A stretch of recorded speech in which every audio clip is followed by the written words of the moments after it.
according to a major new Pew Research Center survey evaluating the public's views on technologies that could enhance human abilities. Many Americans, especially those who are highly religious, are wary of the prospect of these advanced technologies. For instance, a majority of highly religious Americans, 64%, say they would not want to use a potential gene editing technology that would give their baby a much reduced risk of disease, while 63% of U.S. adults with low religious commitment would want to use such a technology.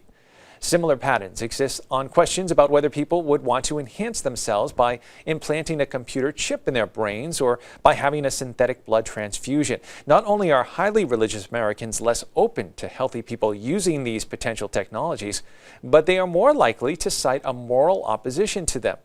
Many people who said these technologies would not be morally acceptable explain their position with references to changing God's plan.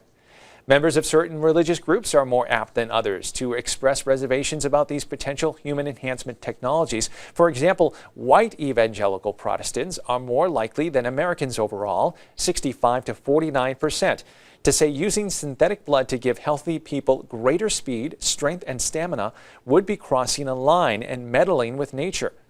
U.S. Catholics are somewhat less wary of potential human enhancements than are evangelicals. Still, most say they would not want brain chips or synthetic blood, and many see these things as morally questionable or problematic. Similar to Catholics, white mainline Protestants are ambivalent toward these issues, but they are more open to potential human enhancements in some ways. Self-identified atheists and agnostics in particular are by far the most open to using these technologies and the least likely to see them as morally troubling. They see these examples as no different from other efforts at human advancement.